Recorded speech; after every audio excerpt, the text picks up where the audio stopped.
Baik, Assalamualaikum ya. Salam sejahtera dan salam kuasa ketiga.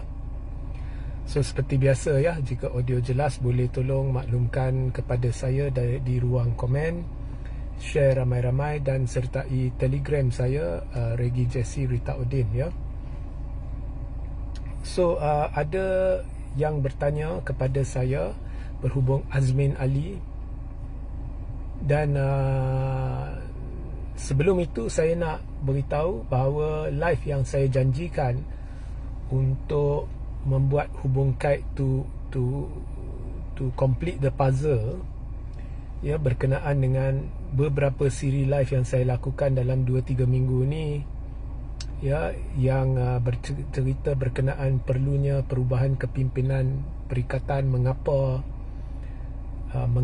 Tun adalah kunci kepada masa depan perikatan dan kemenangan perikatan pada PRU 16, boleh atau tidak menang. Dan kemudian mengapa saya berkata ya bahawa hampir kena kereta tu. Mengapa saya berkata ya perlu Tun kembali sebagai pengerusi Perikatan Nasional ya, menghadapi PRU 16, mengapa perikatan perlu menstruktur semula dan macam-macam lagi ya. So benda tu, live tu saya akan buat. Sebenarnya kalau awak rajin, awak pergi ke bawah dan awak tonton semua, awak akan dapat gambaran. Tetapi untuk memberi satu gambaran lengkap, saya akan buat satu live. Ianya akan menjadi live yang penting. Saya anggarkan dalam 50 minit hingga sejam ya. Jadi kalau anda ada soalan, anda boleh kumpulkan, tulis di bawah dan saya akan cuba jawab semasa live tersebut. Saya tak tahu, mungkin petang ni ke, malam ni ke, esok ke, saya tak tahu. Tapi dalam secepat mungkin saya akan buat. Berbalik kepada Azmin, saya sebenarnya terbaca satu analisa di dalam FMT, tak silap saya ya, I'm not sure FMT ke Malaysia Kini, I think FMT, di mana dipetik seorang penganalisa yang berkata Azmin tidak bertanding ya, jawatan apa-apa jawatan dalam Bersatu ianya sebenarnya satu langkah strategik. Okey, saya setuju, ini langkah strategik betul. Tetapi sebab yang diberikan saya tidak berapa setujulah. Okay, it doesn't make sense ya. Okay, saya berpendapat isunya sekarang adalah relevannya Azmin kepada Bersatu. Azmin ni kalau kau tengok sejarah dia, asalnya masa dia muda-muda dulu, dia ni sebenarnya rapat dengan Tun Mahathir. Muda-muda dulu bila dia mula bersama UMNO. Kemudian beransur-ansur dia menjadi rapat dengan Anwar. Dan kemudian difahamkan ada perselisihan antara kedua-dua mereka, khususnya dekat Langkah Kajang, di mana akhirnya PAS menamakan Azmin dan Azmin pula jadi Menteri Besar dalam pada PKR bertungkus lumus hendak jadikan Wan Azizah Menteri Besar. Dan seterusnya Azmin telah mengkhianati Anwar ya, kita nak kata dia buat ni sebab but at the end of the day dia mengkhianati Anwar. Dan juga mengkhianati Tun Mahathir, sebab apabila Mahathir kembali menjadi Perdana Menteri juga agak rapat dengan Tun Mahathir. Dan malah bila berlaku isu dakwaan pelik terhadap Azmin, sebenarnya secara tidak langsung Tun pertahankan Azmin. So Azmin telah mengkhianati mereka bersama Muhyiddin untuk membawa Bersatu keluar, dan Azmin pun bawa beberapa MP keluar, dan itulah berlaku Langkah Kajang, Langkah Sheraton, kerana Muhyiddin hendak jadi Perdana Menteri. So itu cerita. Kemudian seterusnya Azmin masuk Bersatu Ya, Muhyiddin boleh masukkan Azmin Bersatu dan beransur-ansur naikkan Azmin, tetapi Muhyiddin bersifat kering dan kejam terhadap Tun Mahathir, salah seorang pengasas Bersatu, dengan menendang keluar Mahathir. Dia boleh cerita apa dia hendak lah, keahlian Mahathir tergugur whatever, tapi itu saya akan cerita dalam live yang saya maksudkan tadi di awal siaran ini. Pokoknya ditendang keluar secara tidak kehormat, ya, Tun Mahathir, dibawa masuk Azmin dalam kepimpinan. So anyway, babak Azmin ni saya tak gaduh sangat lah, cuma nak cerita kebenaran, ya. So Azmin dengan cara itu, ya, apa yang menjadikan Azmin penting dalam Bersatu sehingga boleh naik ialah contribution dia, apa yang telah dibawa oleh dia untuk membantu impian Muhyiddin menjadi Perdana Menteri, iaitu 10 MP dari PKR. Bukan semua tapi hampir semua masuk Bersatu, MP dari PKR itu, termasuk Zuraida Kamarudin dan sebagainya. So mereka masuk Bersatu, sebab itu Muhyiddin dapat jadi Perdana Menteri. Sebab mereka ni, so Azmin naik, dia duduk dalam majlis tertinggi dan sebagainya, ya. So dia ada pengaruh lah, dia ada kepentingan lah, dia orang penting kerana berjaya membawa pengaruh PKR. Now, pengaruh PKR itu dari sudut ahli parlimen, tetapi adakah Azmin mampu membawa penyokong PKR? Itu tidak teruji. Ianya teruji pada PRU 15. Azmin gagal mempertahankan kerusi dia di Gombak. Dikalahkan oleh anak murid dia sendiri, iaitu Amiruddin yang juga Menteri Besar Selangor. Amiruddin memperolehi majoriti 12,700, hampir 13,000 majoriti. Ini kawasan kuat Azmin. Tapi Amiruddin, anak murid Azmin, telah pergi ke sana nak mencabar Azmin, dan Amiruddin menang dengan majoriti 13,000, hampir 13,000, 12,700 lebih tak silap saya. So maknanya Azmin bila dia keluar daripada PKR, dia membawa MP-MP. Untuk seketika dia jadi orang kuat PKR dalam Bersatu, sampai naik dalam majlis tertinggi Bersatu. Kerana tanpa Azmin dan 10 MP PKR itu, langkah Sheraton tak akan berjaya dan Muhyiddin tak akan berjaya menjadi Perdana Menteri. Muhyiddin sanggup tendang Tun Mahathir, tapi Azmin penting. So Tun Mahathir bukan lagi pengerusi, keahlian pun tergugur kononnya, ya, tanpa menurut protokol yang betul sebenarnya.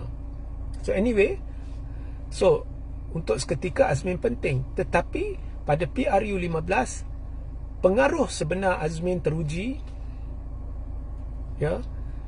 Boleh tak dia, bila dia join Bersatu, adakah dia bawa pengaruh PKR? Tak ada.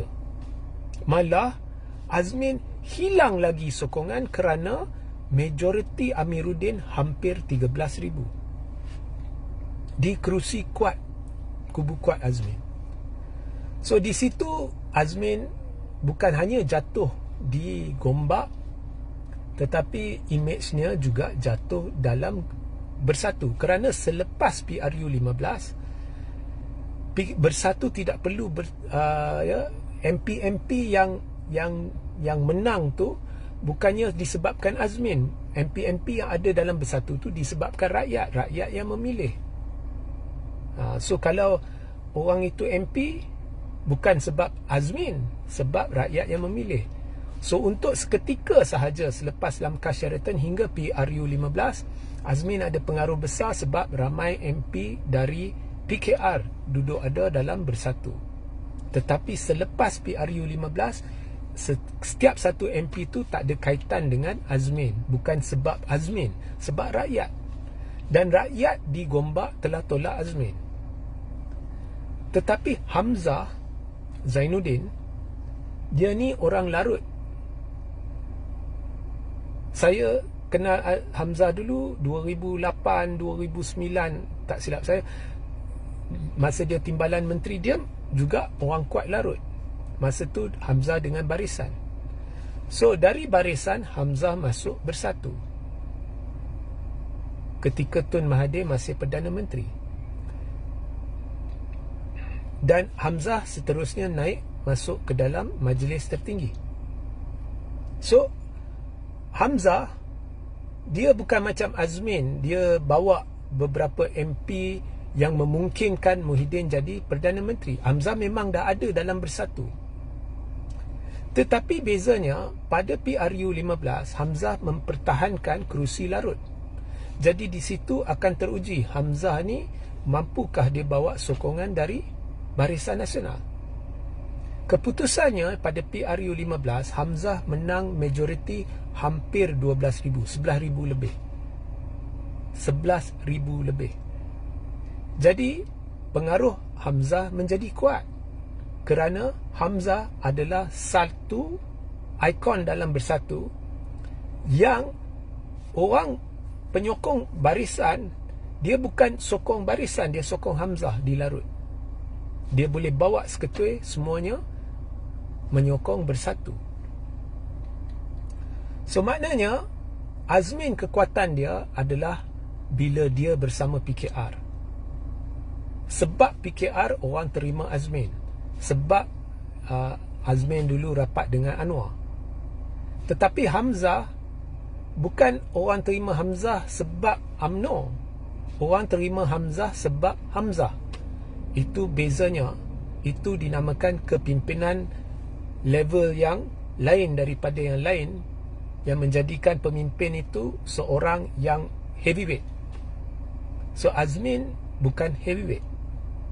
Akar umbi dia maknanya dalam Bersatu tidak ada, baik dari sudut pemimpin-pemimpin bahagian maupun dari sudut penyokong. Hamzah ada akar umbi dia.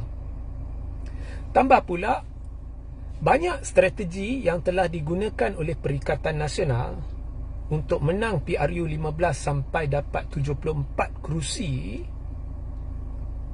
adalah strategi Hamzah. Banyaknya strategi Hamzah. So, dengan cara itu, di dalam Bersatu, pengaruh Hamzah dari sudut sokongan, dan ini organik ya, pemimpin-pemimpin dan sebagainya, lebih kepada Hamzah. Dan saya percaya ianya lebih dari Muhyiddin. Malah saya nak katakan memang lebih dari Muhyiddin, jauh lebih dari Muhyiddin. Tapi tak apalah, kita diplomatik, so saya kata saya percaya lebih dari Muhyiddin. Azmin kurang relevan. So Azmin bijak. Apabila dicadangkan satu pelan ataupun strategi untuk berdamai, di mana Hamzah bertanding untuk timbalan presiden dan diharapkan tidak dicabar, Azmin terima. Apa yang saya lihat, ada dua sebab Azmin terima. Pertama, Azmin tahu dia akan kalah. Tapi lebih dari itu, Azmin nampak Bersatu berpecah antara kem Hamzah dan kem Muhyiddin. Now, bila saya kata kem Hamzah dan kem Muhyiddin, awak jangan salah sangka, awak jangan fikir saya maksudkan Hamzah ada kem dia, dia sengaja wujudkan kem. Tak, ini bukan sengaja atau tidak sengaja, ini secara organik. Kerana Hamzah heavyweight. Okay. So ini secara organik, bukan disengajakan. Ini memang dia berpecah. So Azmin duduk tepi. Nah, kalau saya Azmin, saya duduk tepi, saya nak perhatikan. Akhirnya selepas pemilihan berlaku, jawatan ketua wanita lah, ketua inilah, ketua itulah, apalah, mereka bertanding, naik presiden lah. Akhirnya saya nak lihat kem mana yang lebih kuat. Okey, kita tahu orang cakap kem Hamzah lebih kuat, tapi betul-betul orang kem mana yang lebih kuat? Jadi kalau saya Azmin, saya nak lihat orang-orang yang sehaluan dengan Hamzah ni, dia dapat menang banyak ke atau dia tercicir. Kalau kem Hamzah lebih kuat, saya tahulah langkah saya seterusnya adalah untuk berbaik dengan Hamzah. Kalau saya lah, saya Azmin lah. Kalau saya nampak kem Muhyiddin kuat, saya tahulah saya kekalkan dengan Muhyiddin lah. So itu pada pandangan saya adalah strategi Azmin. Sebab Azmin, dia boleh ubah, dan terbukti dalam sejarah dia boleh ubah. Sekejap sini, sekejap sana. And he's a survivor. So mesti dia nak lihat siapa yang akan dominasi bersatu. So itu adalah apa yang saya lihat berhubung dengan soalan mengapakah Azmin tidak mahu bertanding sebarang jawatan dalam bersatu. Dia tahu dia akan kalah. Okay, so itu sahajalah. Dan of course, kalau dia ambil jawatan contohnya Setiausaha Agong, mungkin dia akan ambil, saya tak tahu. Tetapi kalau dia ambil, so sukar bagi dia, let's say akhirnya terbukti kem Hamzah lebih kuat dalam bersatu sebagai contoh. Sukar bagi dia sebab dia tahu akhirnya kalau kem Hamzah lebih kuat, saya tak nak sebut, tapi Hamzah berkemungkinan tinggi akhirnya akan jadi presiden bersatu. Akhirnya lah, pada masa depan lah. So kalau orang dah cap Azmin sebagai Setiausaha Agong, tiba-tiba kemudian kalau dah nampak Hamzah akan jadi presiden, Azmin nak bertanding timbalan, pelik. So better saya tunggu di luar dan saya lihat sahajalah. Kalau saya terima pelawaan Muhyiddin untuk jadi Setiausaha Agong, seolah-olah saya mengisytiharkan saya orang Muhyiddin. Tapi saya nak lihat, kalau saya Azmin lah, saya bukan bercakap bagi pihak Azmin lah. Kalau saya Azmin, saya nak lihat dulu siapa lebih kuat. So itu bacaan saya lah bila melibatkan Azmin Ali. Ya. Okey. So sehingga kita berjumpa ya di lain masa. Assalamualaikum. Satu lagi. Ada orang tanya saya, boleh percaya ke Azmin? Nah, sekali lagi saya tak kenal sangat Azmin. So ini bukannya satu spekulasi ke apa, tapi bila orang bertanya, saya beritahu, mudahlah. Awak lihat sejarah dia. So saya tak tahu boleh percaya ke tidak lah. Mungkin dia dah berbaik dengan orang lain dari di luar bersatu ke apa, saya tak tahu. Tetapi there is a saying in English, if you live by the sword, you die by the sword. So dia memang bermain permainan yang dari dulu all about political survival, tanpa loyalty yang berkekalan, tanpa